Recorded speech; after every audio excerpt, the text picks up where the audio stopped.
अगर आप किसी भी रिप्यूटेड ऑर्गेनाइजेशन से अगर एब्सकॉन्ड करना चाहते हैं तो दोस्तों क्या क्या प्रॉब्लम का सामना आपको करना पड़ सकता है, तो डिटेल में हम बात करते हैं इस पार्टिकुलर वीडियो में।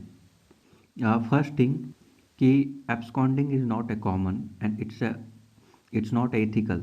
ओके, तो मैं रिकमेंड करूँगा कि आप एब्सकॉन्ड ना करें, बट सिचुएशन आ सकता है, मे बी आपको कंपनी को लीव करना पड़े।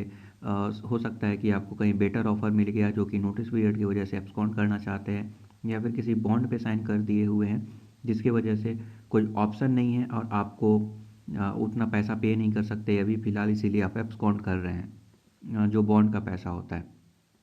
या कुछ फैमिली इशू भी हो सकते हैं, या प्रोजेक्ट मैनेजर आपका सही नहीं है, जो कि वर्क प्रेशर बहुत ज़्यादा है, तो इस कंडीशन में भी आप में भी एब्सकॉन्ड के बारे में सोच रहे हैं, बट इसमें कंफ्यूज है कि क्या क्या क्या क्या जो है एक्शन लिया जा सकता है। तो दोस्तों सबसे पहले हर एक कंपनी के पास एक एब्सकॉन्डिंग पॉलिसी होता है।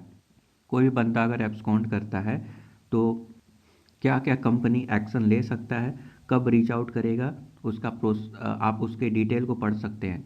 मे बी आपके अपॉइंटमेंट लेटर में ये मेंशन होगा, या फिर कंपनी के पॉलिसी में अगर आप ऑनलाइन एक्सेस कर सकते हैं तो वहाँ से भी आप देख सकते हैं कि एब्सकॉन्डिंग का क्या पॉलिसी है, तो डिटेल में आप जानकारी प्राप्त कर सकते हैं।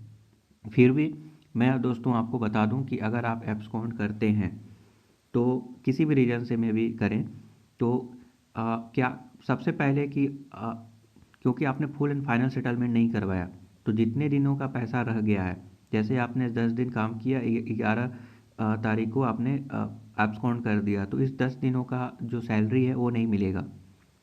और मोस्ट ऑफ और दोस्तों आपको जो एक्सपीरियंस सर्टिफिकेट मिलता वो नहीं मिलेगा, एक्सपीरियंस सर्टिफिकेट से हाथ धोना पड़ेगा आपको, और फ्यूचर में उस कंपनी में दोबारा आप नहीं हायर हो सकते हैं।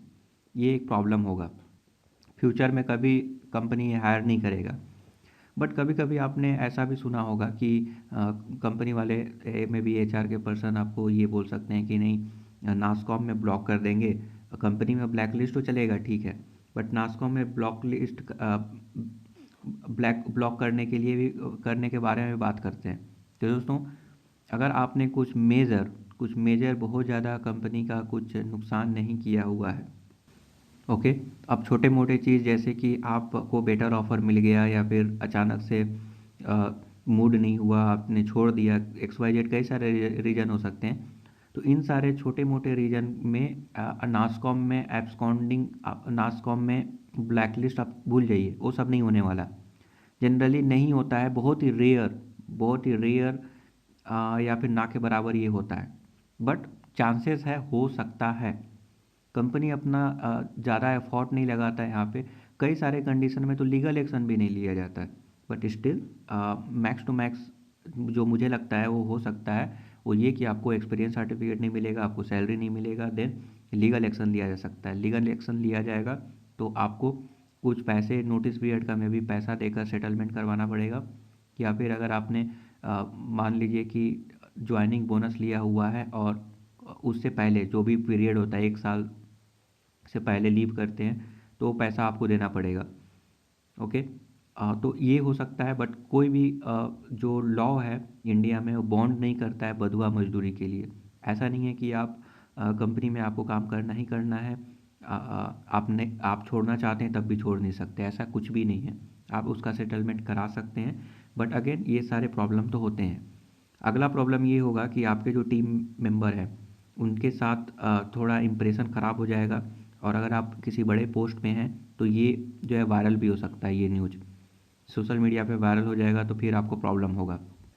ओके, नाउ बैकग्राउंड वेरिफिकेशन में क्या प्रॉब्लम होगा, फ्यूचर में अगर नए कंपनी में जाते हैं तो क्या बैकग्राउंड वेरिफिकेशन में प्रॉब्लम होगा। तो दोस्तों अगर आप शो नहीं कराते हैं इस एक्सपीरियंस को, अगर आपके पास E P F account link था, ओके, तो यूएन नंबर, नए ऑर्गेनाइजेशन में जाएंगे तो वहाँ पे यूएन नंबर मांगा जाएगा। यूएन नंबर क्या है, पीएफ अकाउंट का एक यूनिवर्सल नंबर होता है, और उसमें जो जो भी कंपनी में आपने काम किया है, तो मे भी हर एक कंपनी में अलग अलग पीएफ अकाउंट होगा, तो लिंक होता है। तो दोस्तों क्योंकि आपने रिज्यूमे में ऐसा क्लेम नहीं किया हुआ है अपना एक्सपीरियंस, तो वो बैकग्राउंड वेरिफिकेशन में वो वेरीफाई नहीं होगा, सिंपल सी बात है। बट मे भी हो सकता है कि आपसे पूछ लिया जाए कि आपने इस कंपनी में काम किया, क्योंकि यहाँ पे तो शो कर रहा है, तो उसका क्यों सर्टिफिकेट और डिटेल मौजूद नहीं है आपके पास। तो आप जो भी रीज़न हो, एक्स वाई जेड कुछ भी रीज़न दे दीजिए, क्योंकि आपने ऐसे भी क्लेम नहीं कर रहा है, तो मुझे नहीं लगता है कि यहाँ पे कुछ प्रॉब्लम होना चाहिए। ओके, बैकग्राउंड वेरिफिकेशन में, बिकॉज आपने क्लेम ही नहीं किया है, वो जस्ट गैप शो करा दिए हैं। रीजन फॉर द गैप आप कुछ भी बोल सकते हैं, X Y Z. I think यहाँ पे थोड़ा बहुत ट्रिकी आंसर आपको देना पड़ सकता है, बट पहले से सोच कर रखें, it's okay. I don't think कि यहाँ पे ज़्यादा कुछ इशू होना चाहिए। और दोस्तों, सबसे बड़ा प्रॉब्लम तो ये होता है कि एक्सपीरियंस सर्टिफिकेट आपको नहीं मिलेगा, जो कि फ्यूचर में आपको प्रॉब्लम क्रिएट कर सकता है। बट दोस्तों, ऐसा बॉन्ड नहीं है कि आप उस कंपनी में काम करेंगे ही। अगर आप चाहते हैं कि चलो 10 दिन का जो पैसा है मैं छोड़ सकता हूँ, एक्सपीरियंस सर्टिफिकेट नहीं चाहिए और लीगल एक्शन लिया जाएगा तो मैं पे करने में सक्षम हूँ, उसका पैसा पे करके सेटलमेंट कर लूँगा, दोस्तों कोई प्रॉब्लम नहीं है। ओके, अब अगर आपको लगता है तो आप कर सकते हैं, but you have to be very brave.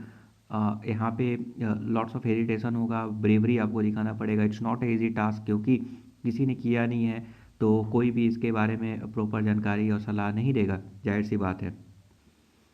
But फिर भी अगर आप एब्सकॉन्ड करना चाहते हैं तो मैं आपको बोलूँगा कि आप अपने प्रोजेक्ट मैनेजर या जो भी एचआर है उनसे बात कीजिए, मेल से के थ्रू बात कीजिए कि मैं इस डेट के बाद मैं नहीं आऊँगा। ओके, कुछ कंपनी में ऐसा होता है कि वो मान जाते हैं, हालांकि उनको उनके पास नोटिस पीरियड के बाई आउट का भी ऑप्शन होता है, बट ये बहुत ही रेयर सिचुएशन में बाई आउट ऑप्शन प्रोवाइड करते हैं।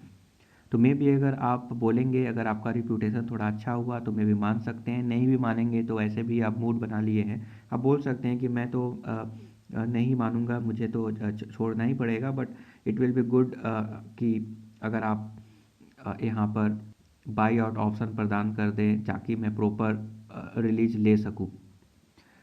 ओके, तो प्रॉपर रिलीज लेने का प्रयास करें, फिर भी अगर नहीं होता है तो एक पार्टिकुलर टाइम को आप मेल कर दीजिए कि मैं नहीं आने वाला हूँ, तो वहाँ से ऐसे करके आप एब्सकॉन्ड कर सकते हैं। बट जानकारी दीजिए, ठीक है, जानकारी दीजिए कि इस डेट के बाद मैं काम नहीं कर सकता, एक्स वाई जेड कुछ भी रीज़न हो सकता है। तो इस कंडीशन में ज़्यादा एक्शन आपके ऊपर नहीं लिया जाएगा। अगेन मे बी आपके पास एक टर्मिनेशन लेटर आ सकता है कि आपने क्योंकि आना बंद कर दिया तो मैं आपको टर्मिनेट कर देता हूँ, बट इट्स ओके। तो यहाँ पे डरने की बात नहीं है कि कैरियर ख़त्म हो जाएगा, वैसा कुछ भी नहीं होता है। मोस्ट ऑफ द केसेस में लीगल एक्शन भी नहीं लिए जाते हैं। तो यहाँ पे एब्सकॉन्ड आप करना चाहते हैं तो कर भी सकते हैं, but you have to very brave, क्योंकि it's not easy, it's a difficult, because बहुत सारे क्वेश्चंस आपके माइंड में होंगे। मैं इसके ऊपर डिटेल में वीडियो भी बनाया हूँ, तो आप उस मैं प्लेलिस्ट सजेस्ट कर दूंगा, वहाँ पे आप देख सकते हैं। आई होप कि आपको समझ में आ गया। फिर भी किसी भी प्रकार का डाउट है तो आप कमेंट कीजिए। Thank you for subscribing the YouTube channel. Have a nice day.